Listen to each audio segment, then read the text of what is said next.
je vaš najbolji film? Koja je vaša najlepša pesma?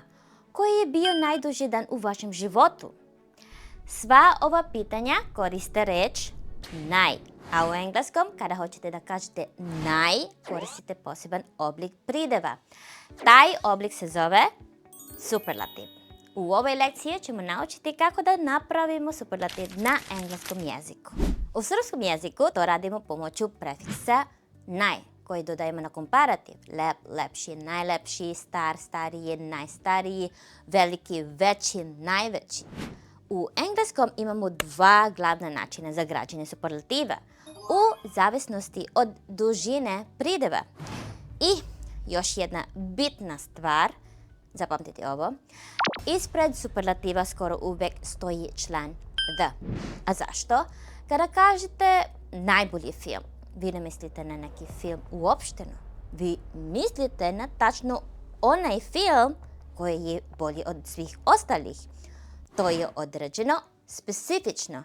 A u engleskom kada pričate o nečemu određenom, nečemu što i vi slušalac znate o čemu se radi, koristite član the. Zato ćemo da vidjeti ispred gotovo svakog superlativa u ovoj lekciji. Posle ove lekcije dobro bi bilo da pogledate i video o članovima the and, gdje se detaljnije priča kada se koristi the, a kada ne.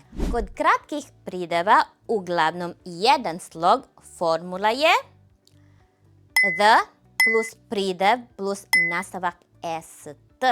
Primjer, krenimo sa pridevom star. Na engleskom star je old. Hajde da primenimo formulu. Prvo dodamo the. Onda dodajemo pridev old. The old. Na kraj prideva dodamo nastavak st. Est. The oldest. To je naš superlativ. Najstariji. Drugi primjer. Pridev mali je na engleskom small. Primjenjujemo istu formulu. The small plus st, the smallest. Najmanji. Još primjera. Pridev čist je na engleskom clean. The cleanest. Najčistiji. Pri dodavanju nastavka st postoji 3 pravopisna pravila koje treba znati. Ako ste gledali video o komparativu, ova pravila će vam biti poznata. Identična su. Samo umjesto er, ovdje dodajemo st. Prvo, ako se pridev završava na e, dodajte samo st. Nice, što znači lep ili fin, postaje the nicest, najlepši. Large, što znači veliki kao ogroman, postaje the largest, najveći. Drugo, ako je pridev jednog sloga i ima redosled suglasnik, samoglasnik, suglasnik, posljednji suglasnik se duplira. Big, što znači veliki, postaje the biggest. B i g, suglasnik, samoglasnik, suglasnik, zato dupliramo posljednje g. Biggest. Biggest. Hot, što znači vruć, postaje the hottest. Dupliramo t. Vidite kako duplujemo g u big i t u hot. To je zato što oba prideva prate redosled suglasnik, samoglasnik, suglasnik. B i g, h, o, t. Ali postoji jedan izuzetak od ovog pravila. Ako se pridev završava na slovo v, duplo v, ne dupliramo ga. Samo dodajmo st direktno. New, što znači nov, postaje the newest. Ne new sa duplim v, samo the newest. Treće, ako se pridev završava na y, taj y prelazi u i pre nego što se doda st. Happy, što znači srećan, postaje the happiest, najsrećniji. Busy, što znači zauzet, postaje the busiest, najzauzetiji. Easy, što znači lak, postaje the easiest, najlakši. Sada kada imamo formulu i pravila, ajde da napravimo celu rečenicu. Dobra stvar, red reči u engleskoj rečenici je sličan srpskom. Ova kuća je najveća kuća u ovom gradu. Ajde da je prevedemo.